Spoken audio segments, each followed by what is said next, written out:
Welcome to Big Minds, starting with the right knowledge for success.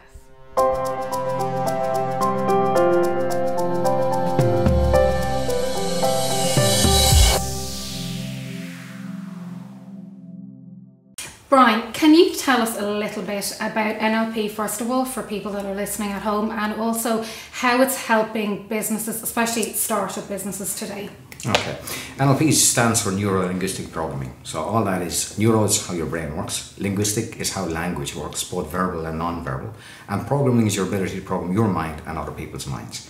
In terms of business, how it's used for team building, for problem solving, for personality profiling, for literally getting a person's brain on the task at hand so they can be smarter. It literally will raise your IQ. So if you're in business, if you want to present better, if you want to communicate better, if you want to solve problems, if you want to do anything like that, if you want to profile your customer, if you want to sell to your customer, if you want to persuade your customer, NLP is the tool for that. It's the science of excellence.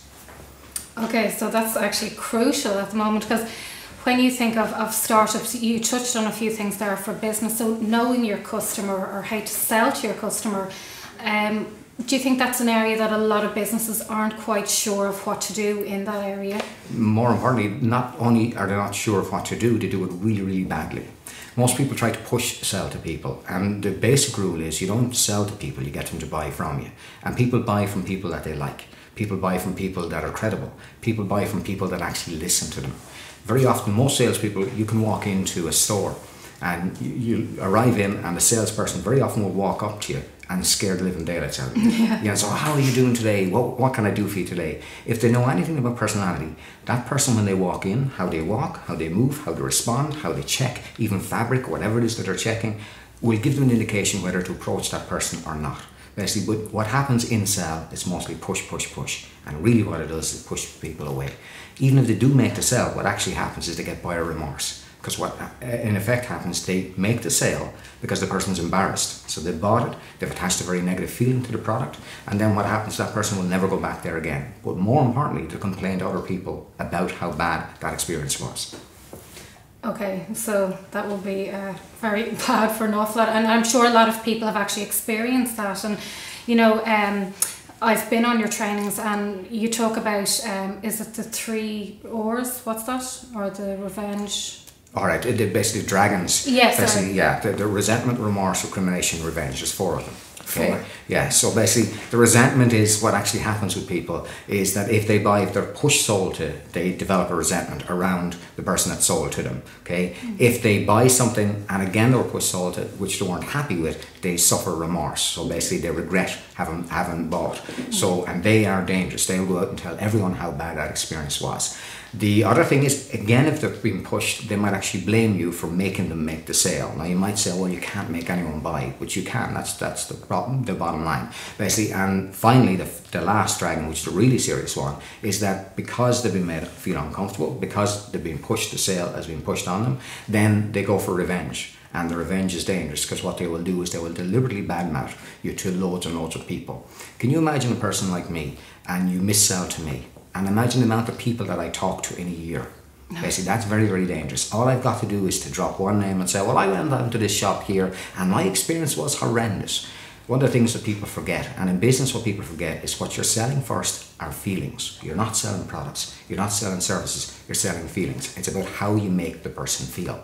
So, and if you try and make them feel artificially good, that will come back on you as well. So really, the real core of any business is to have integrity, to go in after the product, make sure the product is fit for purpose. Basically, products will have 3 elements, like quality has to be correct, okay? So it has to be fit for purpose in that way. The service has to be really, really good, basically, because that's what we live in now. How you differentiate now is on the level of service. And price should reflect what's out there in the market. So the 2 things you don't really mess with are price and quality. Okay? The thing that you actually gain your business and you build your business on is the quality of service. At the end of the day is you can go to any business and you can walk down the road, you can go to any shop down the road, but the one that you'll choose to go to is the one with the person that makes you feel good. Simple as, okay? If you want to build a business, if you want to build whatever your product or service is, first create good quality, honest relationships. That's what actually works. all of these gimmicks, all of these tools, and we've got lots of them, by the way. We can show you how to do lots of different things, but they're not worth anything if they're not done with integrity. If you do it with integrity, you'll build your business. If you don't, basically your business won't last. We've lots of people that come into this business, the NLP business, okay, and they say, oh, they see an opportunity to make a quick buck, that type of idea, but they haven't come from a good place. Those people, they don't last. What happens is they come in and they're gone before you know it, because what they're trying to do is to see it for the wrong reasons. They're not seeing it for the right reasons. And like in any service or any product, if you're not in for the right reasons, it doesn't work. It's as simple as that. You need to make sure that whatever you're doing, or whatever you're going for, is actually something that's worth selling. Okay, and it's something that you believe in and something that you're passionate about. Okay, so obviously you're seeing an awful lot of people come through your doors at your training for business, on business practice and so forth. What is it that you're noticing? Because I know you train internationally as well, but what are you noticing about Ireland and the Irish market with businesses at the moment? Big thing that I'm noticing, which is really unfortunate, by the way, is that people are overwhelmed and overloaded. Okay, so what I'm noticing more and more is that businesses change from time to time. The training business changes from time to time as well. But now we're at a stage where people don't even know what to do. So we bring them in. There was a time where they'd ask questions and they'd be interested, be curious, or they might want you to entertain them, or they might want you to teach them certain things. Now people are actually arriving and they don't know what they want. They have no concept, because all they know is what they're doing is not working, and they're overwhelmed by it. And our first few hours in a lot of our trainings is actually literally humanizing people again, because they've been so completely overwhelmed by all the negative messages. We're at a time and a place now where literally all the leaders in the world are saying we're in trouble. That's a very dangerous message to send. A lot of people that tend to be positive can get through those type of things. But if you're looking at the news, if you're looking at religious institutions, if you're looking at the banks, if you're looking at the world economy, and even the US, basically, and they're saying that they're in trouble, that for people really pushes people in a bad state. So, and in essence, that's what's happening. So people now are seeing no way out. Okay, they don't realize that a person that starts up a business, any person that starts up a business, had first and foremost a dream. Basically, they didn't look at a recession. They didn't look at the problems that are in the world. They just said, you know what, I've got this idea and it might work. Most people don't consider the next steps of, well, will it work or won't it work? They just are literally enamored by the idea of, this is really good and I could make this work and something will happen of it. Those people tend to succeed. But now those people are stepping back. Okay, a lot of those people are saying, well, there's no point in doing it now, because the message that's being sold to us now is that there is no hope. Basically, the message that's being sold is that the whole economy is in a mess. And in actual fact, it's not. I am in different countries and I see thriving economies. I see, economies that are actually working. I look around, I travel around Ireland and I see businesses that are thriving, absolutely thriving, basically. But the messages we're getting from the media and different areas are, well, things aren't working and there's no point in trying. And that's really unfair. The things that come into the news, the things about mortgages, and they're really challenging things for lots of people. Basically, they're in difficulty and some people aren't working. But if you begin to focus in on who isn't, okay, it's a smaller margin of the population. Now, it's disastrous and it's not nice and it's not good, but it's not as big a margin of the population that people are telling you. The reality is there's lots of business, there's lots of opportunity, and there's lots of reasons to put your opportunity out there. And the reality is it's not about the rules of economics yet. You first get your idea, get the passion behind your idea, and then all those rules can come into play. But the world is a lot more friendly, the world is a lot more usable and malleable than we think. Remember, recession comes from the mind, it doesn't come from the economy. Basically, when we had the Celtic Tiger, we had a situation whereby people were talking about confidence in the economy. Basically, then the Celtic Tiger ran away or something, yeah? And then we said we've no confidence in the economy. They're feelings, that's what they are. Remember, products and services, it's all about feelings. And when you begin to get the right feelings into the economy, which really are people engaged in business, then business picks up again. But there's lots of people out there, basically, that believe, you know what, I can make a difference, you know what, I can do something. And there's tons of people that are, defying the odds and going after and building business on shoestring budgets. Because you know what, most businesses that ever started only ever started on a shoestring budget. They started from an idea, not from a financial injection. They're the different types of business that are hugely successful on a global scale. And those tend to have had a history of support and backing. They didn't just arrive. Basically, they had a history, or they had support mechanisms that were back there much, much deeper. But the world that we live in now is small business. And Ireland's economy is going to shift and change through small business.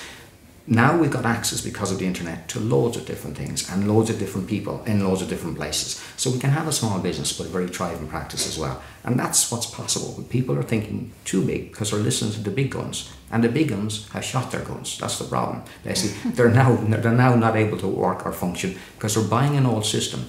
It's time for a new system. It's time for a new way of thinking. It's a time for a new way of doing things. Okay. So I just want to touch back on a couple of things then that you said there about a new way of thinking and so forth. So for businesses that are a little bit, and you did touch on it, what they are struggling at the moment, what is it when they come to you? Do you give them like a 3-4 point guide as to what to do, or what do you look at? Yeah. Now, a lot of people say they look for very technical, practical advice. We do all of that, but that's not what most people need right now. Okay, and it's a bit like, and most people, that's what people tend to say, well, what exactly do I need to do? And this is what's wrong. People are looking for what exactly they need to do, which means they're not thinking the way they used to think. Most business people, most successful business people think first and then they ask, what do I need to do? But because people are overwhelmed, they're not doing the thinking bit in advance, okay? So there's a number of things that I'll do. And one of the first things I'll do is that if you're ever in a situation basically where you're in a relationship, whatever, and you watch two people and they're arguing or something like that, and then you ask them, say, what was it like when you first met? You know what happens. They go right back to when they first met, okay? And they get all googly-eyed and all positive again. You do the same thing with a businessman. You say, okay, what was it like when you had the idea in the beginning? And then they go back to the beginning where it's all fun, it's all games, and then they get the enthusiasm back. That's what's absent. So a lot of the business need to go back. They've bought into the hypnotic thing of, the world is failing and everything's struggle. And there's real commercial realities, like there is cash flow problems and all of that type of stuff. But that didn't stop them in the beginning. Okay, so they're on their second wind, but they need to go back to the beginning and say, why am I doing this in the first place? What do I want to do this for? What can I do with this to get the passion back into it, to get the newness back into it, the freshness back into it? That's the first thing. That will allow them, because it's all about good feelings. Remember that, it's going back to the beginning, finding what it feels like and building from there. Because when you think good, when you feel good, you're smarter. We know that, okay? So you need to get the smart set of thinking tools first. Once that's happening, then we can show them practical technical tools, okay? The other side of it is that their belief systems prevent them from moving forward.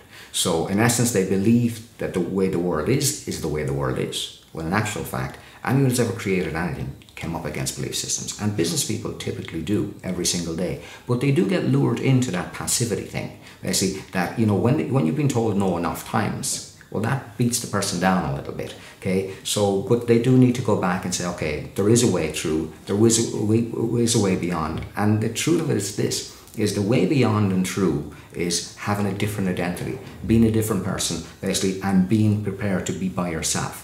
It's not about linking into all the agencies and all that stuff. You do all of that. That's icing. That's all that is. The one person who's going to get you past the finish line is yourself. Okay, and you've got to rely on yourself again. What happens when we go into business, we begin to buy into the ideas. We begin to buy into the models of how things are actually done. I have lots of products and lots of services that I've done, and what went wrong with those is when I listened what the expert was telling me to do. Okay, instead of saying, hold on a minute, backtrack, what am I trying to do? And that's what gets you through. Then you can take on the expert. Then you can take on the person, even ourselves, that can train you and teach you lots of brilliant things to do, to communicate, persuade, all of that type of stuff, but not before you get your head into gear. Now, we can actually help you to get your head into gear as well, but the bottom line is you need to remind yourself of where you've come from, what makes it worth doing. Like basically, fast forward, if you could only succeed, if that was your only option, basically, what would you do? That's the best way to begin to think about things. What would you do if you could only succeed? They open up the mind. They open up the resourcefulness. They open up their capacity. Remember, most people say, no, it's all about the cash and it's all about the hard facts. We're lured into that. Remember, everything starts on an idea first. It starts in the mind. Every invention, every creation, every expert started first in the mind. You have to go back to the way of thinking with the mind. And people aren't, unfortunately, able to think because they're being bombarded with stuff, okay? So you do need to take a breather, to step back. And I know it's easier said when your bills are being paid. If your bills aren't being paid, it's not so easy to do that, basically, but it is about that. That's the thing that's going to make the difference. Socrates put it in one way. He says it's not about resisting what's old, it's about creating what's new. And what we're trying to do, a lot of us are trying to do, is trying to fix the economy with old systems. Those old systems are gone. You know, the internet has changed everything. The world is different. You know, the economy as we know it doesn't function in that way. And remember, economics are about people engaging in economics, which are about people. We need to think different because we are different, basically. And we need to do different because the world needs something different. And we need to regenerate how we literally interact with the world. So it's back to basics in a lot of ways. Even the banks are getting the idea. Go back to basics. Now they're going to back to basics by making sure they're okay. That's what they're actually doing. But they do realise that there's certain commercial realities that you have to apply, whether you like it or not. They see they're winding back in their horns now, going back into the basics because they know they can't exist if they continue the way they are. And it's obvious that they can't. Their arrogance brought them down, basically. And that is a real example of how not to run a business, okay? The bottom line is those systems have crashed, basically, because they lost who they were. They lost their identity somewhere along the way. There was a time where, believe it or not, bankers were probably actually decent people. And I'm sure lots of them are. But the people that cause these collapses that we've got are not so decent, basically, and they've been arrogant, and they lost sight of their product. They lost sight of who they are and who they're serving. And that's a message for any business and every business. Basically, the bottom line, certain things work, but you have got to have that integrity to make them work. Certain things will work without integrity only for a time. Basically, it comes back to being who you are and allowing yourself to generate from yourself your own passion so you can get things done. And you've touched on the word integrity, which is actually going to bring me on to my next question. You wrote 2 books that we have here beside us, From Ordinary to Extraordinary and The Happiness Habit, and they've both sold millions of copies. And the theme throughout the book, since I do know you and I've been to your training, is integrity. And you've very much stuck to who you are and how to help people get from A to B, or get from a bad place to a good place. What I'm noticing is, from a business point of view, the books are fantastic. And a lot of people that write books, and you said it previously, it is something that you're doing on your own, and it's something where you lock yourself into a room to get complete. What was the strategy, or what did you do to write such a good book? Now I know you've got life experience and everything behind it, but what do you think helped to make it so good? Yeah, I'm responding to that because I done everything wrong to do the book. That's the bottom line. And by the way, that's you know, most business people will tell you that. I done everything you shouldn't do in order to get to write a book. It's my first book, The Happiness Habit. I faffed around for at least 5 years saying, well, I'll do it, or will I, or won't I? Well, you know, I know this stuff and people are asking for this stuff, and I know it's good, and I've got elements of it, like, but I really couldn't be bothered sitting down and doing this stuff, and people kept asking me. So, you know, and I'd write down and say, no, I like to improve things. I'm one of those people that likes to improve. The problem with that is that people that are improvers, they never stop. Okay, so if I see something, I want to fix it. So as soon as I went to write the book, I said, okay, well, that's not good enough, so I'll have to improve it. As soon as I wrote that down, I looked back at it and said, that wasn't good enough, I have to improve it. As a result, it was in the abyss for a number of years. Yeah. So, but eventually the idea dawned on me, if I lower my standard, I'll actually get something done. Because my standard on a low day is very often higher than most standards on a good day. Okay, and that might sound arrogant, but it's just the way I'm built, that I can't leave anything alone. I have to improve it. So the very nature of improving it and knowing that it was actually doing good, that it had to come out good in some way. You get the idea? But the real trick, and a lot of people are like that, you know, people faff around for a lot of times basically because it's not good enough. The real message in that is you just got to do. Now what I done is okay, if I write something down, I'm just going to keep tampering with it until it's done. So the next thing I have to do is to give myself a deadline. I have to say it has to be done by that time, because people like that, they work well on a deadline, and that's what I work on. So the other thing, I said, okay, well, what I done is I made sure I ran a seminar, basically a number of seminars. I said, okay, what I'll do is I'll do an audio on that. I'll actually record it. Okay, and then when I record, I said, now I'll go back because I like to improve.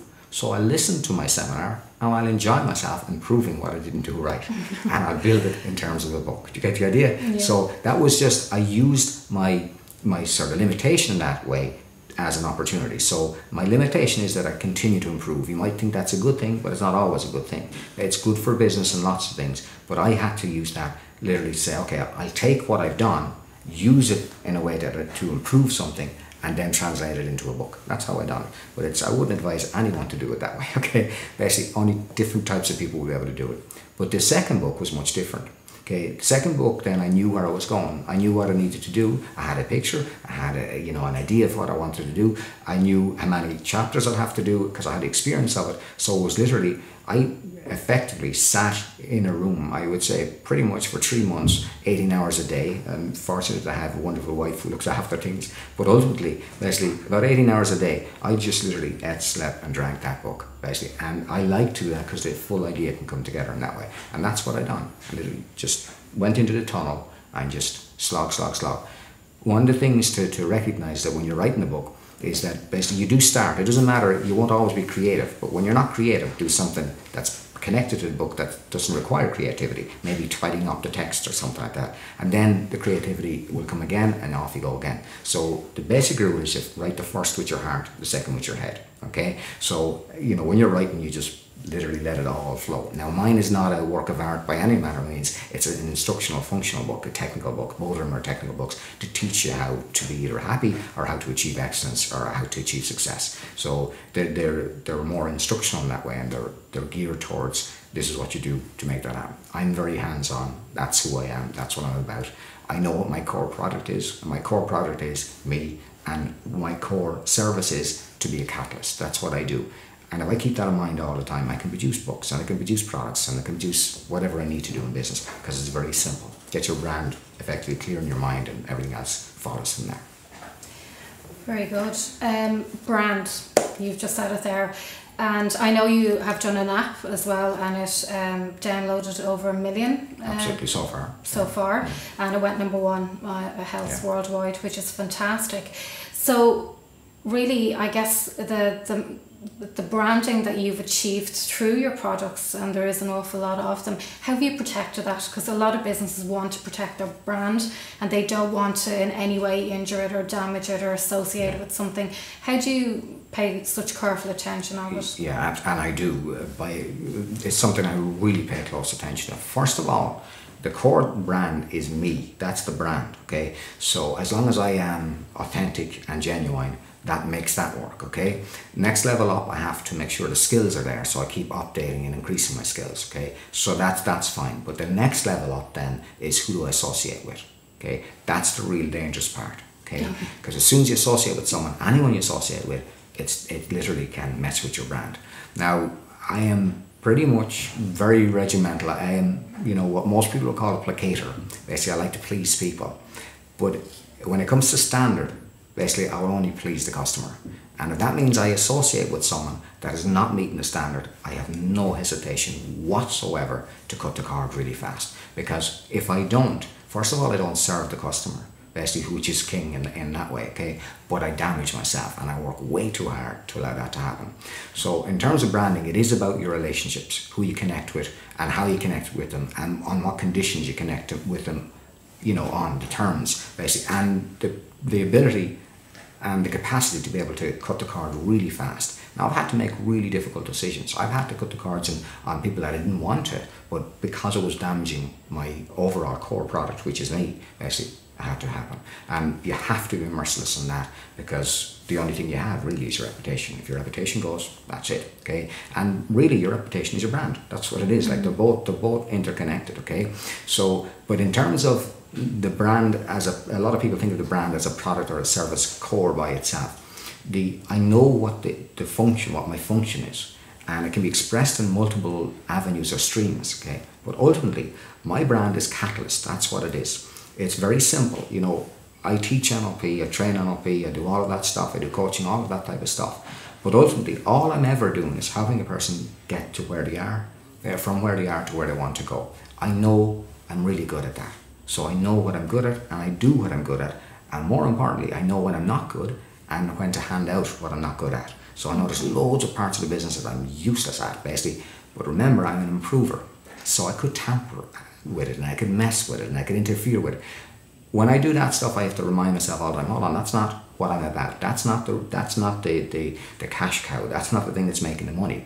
Really, it's all about being sure that, first of all, you know what the brand is and the brand is aligned to profit, okay? So it's all well and good if I want to change the world, okay? That's a noble thing, okay? But that doesn't pay the bills. So I've got to make sure that the brand itself is actually financially viable.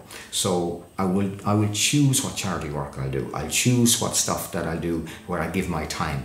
But I'll always make sure that there's a strand that's always producing something. So that allows me as a personality to be able to integrate my brand with my life. Okay, so I can do the stuff that I want to do. I can do the world change stuff or whatever, basically.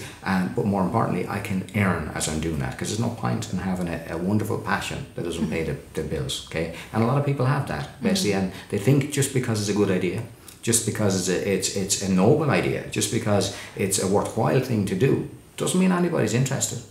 I created a thing called My Own Affirmations. Okay, and that got huge coverage right throughout the entire world. Like, it literally, Google ranked it. It just peaked on Google. It was phenomenal. Like, way better than Digipill. It just literally got all over the world. People from India and all this type of stuff, basically. But the bottom line is that, you know, I was really excited by this. I said, this is a really good idea. And in the back of my head, I didn't listen close enough.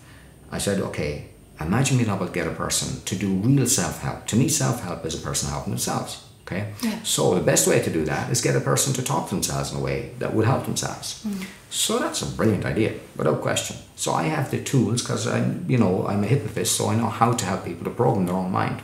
So I done all of that, got this social media thing going on, the whole thing. The one thing that was niggling me in the back of my mind is that people don't like the sound of their own voice, and that product failed dramatically. Okay, the bottom line is, you know, if you're in business, you're going to fail. Basically, that's guaranteed. It's not about what you fail, it's what you learn from and how you move forward on it. But ultimately, that was a classic fail. And I still want that product to work. But I know it won't work, okay? I said, well, maybe I could do this, maybe I could do that. It's a great idea. But guess what? It's not going to work. It's a brilliant idea. It's still a brilliant idea. But it's not a workable idea. It's not a sellable idea.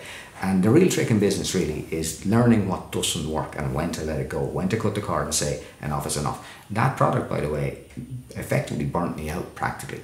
And I wasn't right for about 6 months after that, because I pushed and pushed and pushed, which is exactly what not to do. You can work hard. It's not the same as pushing. Okay, and what I was doing is like a salesperson. I was pushing this because I thought it was such a good idea. Sometimes you got to get the feedback to recognize it's not working and back the hell off, and life gets to be easier. I work really hard, okay, but what I work at tends to flow. See, and that's not just a supreme idea, sort of a woolly idea. Is things that are supposed to work do tend to flow. That's what tends to happen. That doesn't mean you won't put energy into it. You won't put work and effort into it. But when something is right, it tends to flow. We do this very simple. If we've got a customer that rings up and wants to go on a course, we know this guaranteed. Basically, if they start asking questions, awkward questions, we'll say, at the start, we know, guaranteed, if we take them in, they're going to be a problem. Okay, it doesn't flow. It doesn't work. We've learned so well now that when a person asks in that way, we say, of course it's full, because we know at this stage it's not going to work. Things that work will tend to flow. So, you know, if you're putting your energy into something, if you've got an idea for a new business idea, a new plan, and it's, you know, everything seems to be going against you, a lot of business people tell you, no, you've got to resist and break through. That's the law of resistance. The law of resistance, what you resist will persist. Okay, it's not a good idea. The doors should be opening for you. It's not about not putting effort in. It's not just, you know, sitting back and meditating. It's actually putting in good effort, but the effort starts to produce dividends, and it's obvious it's producing dividends, and you feel right as you're doing it. Remember, everything is about energy. It's about what you put against something, how you push something out. That's really what it's all about ultimately. Brilliant. Brian, thank you so much for talking to us today. Thank you. Delighted to.